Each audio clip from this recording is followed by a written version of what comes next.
welcome back to Ask a Tax Pro, the show where we take the most confusing parts of the tax codes and actually make them much more simpler. I'm your host, and today's topic is one that trips almost everyone at some point: dependents. Who counts as one? Can you claim your parent? Or what happens if divorced parents both want to claim the same kid? So we are getting into all of it today. And joining me is Anirudh, a tax expert who deals with this stuff every single filing season. Anirudh, welcome back to the show. Thanks for having me. And honestly, dependence might be the single most misunderstood part of the return. Okay. People assume it's simple.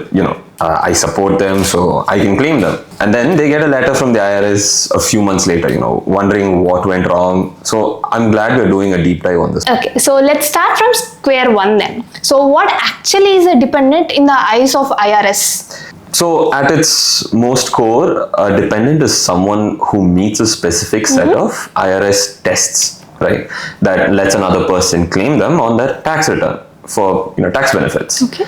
And claiming that someone the right way can unlock some real money, your credits, your deductions, and sometimes a better filing status entirely. But there's a catch to that. And the thing is that catch really gets people off guard. Okay. And supporting someone financially does not automatically, make them your dependent, because the IRS doesn't really work off of vibes, to put it simply. There are concrete boxes that you have to check out of the list. Okay, for the first time who's listening this, you're making it a little bit more complicated. Okay. So tell us, what are those boxes, like who's actually eligible for that? So let's split this up. So the IRS generally splits your dependents into two buckets. You have your qualifying child and a qualifying relative. Same end result, you get to claim them, but the rules to get there are different. Okay, so let's tackle from qualifying child first. So can you walk us through what it is actually? Sure. So there are 5 tests here. Okay. For a qualifying child, and they all need to line up correctly. First one is your relationship. Now this could be your son, your daughter, stepchild, foster child, sibling, half sibling, or a descendant of any kind, right? Any of them, even a grandchild, is perfectly fine. Your second one would be your age. Okay. Generally, which is under 19 years by the end of the year, or under 24 if they are a full-time student. And if they are like permanently and totally disabled, there is no age cutoff at all in that case. The third one will be residency. Now they need to have lived with you for more than half the year, right? And there are some flexibility in that for things like your dependent is away from you for schooling or for medical treatment, things like that. But generally that 6 months period has to be fulfilled. Okay. Then you have your support. Your child can't be covering more than half of their own expenses. Okay. That's also another main point. Then you have a joint return. They generally can't file a joint return with a spouse unless that return is purely to claim a refund. Okay, understood. So one most commonly asked question, Anirudh. Okay. So I know this shared custody throws a wrench into all of this. So how does this get sorted out? Great question. Because it comes up constantly. This question comes up very frequently. And there's a general rule to this. So whoever the child spent the most amount of nights with during the year, which is the custodial parent, they get to claim the dependent. Okay. Okay, but it's not locked in place completely. See, the custodial parent can sign the IRS form 8332, which releases certain tax benefits to the non-custodial parent. Okay. And what people often miss though is that even after signing that form, the custodial parent still keeps some benefits. So it's not an all or nothing handoff.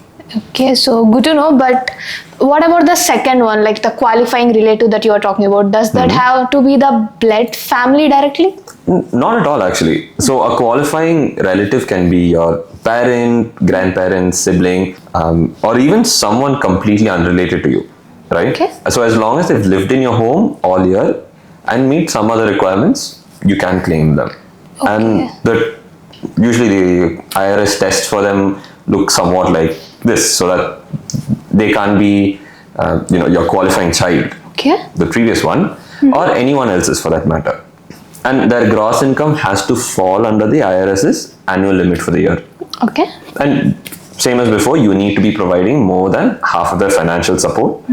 And they either need to be related to you in an IRS recognized way or have lived with you the entire year as part of your household. Okay. So what if someone says like footing the bill for their retired parent that could actually qualify them for a dependent claim, right? Exactly, right. You can. So picture this. Let's say your mom's retired and she's living on a fixed income. Okay. Yeah. And you're covering most of her expenses. And if she meets the income and the support thresholds, she absolutely could qualify as your dependent. Okay. Okay. And honestly, this is one of the most overlooked opportunities out there. A lot of people never just think to, check this. Okay, so then let's talk about the payoff. Okay, so why does any of this actually matters for someone's wallet? So that's where it gets good. Because claiming a dependent correctly can open the door to, your child tax credit, Okay. the credit for other dependents, your child and dependent care credit, the earned income tax credit depending on your income, and potentially the head of household filing state. Okay. Any of these can marginally and meaningfully lower what you owe, right? And you stack a couple of these together and it makes a really big difference on your refund as well. Okay, so now most commonly asked question again. So I bet a lot of people wonder about, can two people claim for the same dependent? No, Can they? unfortunately not, and Okay. that's never a case. So only one taxpayer can claim a dependent in any tax year, right? If two returns try to claim the same dependent, which happens a lot in a lot of divorced households, or when multiple relatives are chipping to support someone. So the IRS steps in with what's generally called in the tiebreaker rule to figure out and sort out who actually gets the claim. Okay, so I imagine in these kind of situations the things will slow down, like when it happens. Oh yeah, very considerably. And let's say like once the IRS flags the duplicate claim, right? Both returns typically, usually gets pulled for review, which can delay your refunds for weeks or even months. It's a hassle. Understood. And it's one of the most avoidable headaches out there. Okay. Okay, then speaking of the avoidables, what are the mistakes you see people make most? In terms of mistakes, people tend to make most. A few of them keeps coming up over and over again. So the main ones I would say would be assuming financial support alone is not enough. It's not. Okay. Those are just one of the criteria required. And then you have your missing the residency test on a qualifying child, continuing to claim adult children who've aged out or they've moved out and they no longer meet either of the previous two requirements, right? And then you also have the duplicate claim issue, which we just talked about as well. And in most cases, any one of these can trigger an extra IRS scrutiny. So it really pays for you to double check before you file. So even after taking all these precautions, let's say someone does get the letter from the IRS. Okay. So what kind of documentations should they have on hand? Okay, that's like a really good thing actually. So good record keeping, it saves you a lot of time and stress here.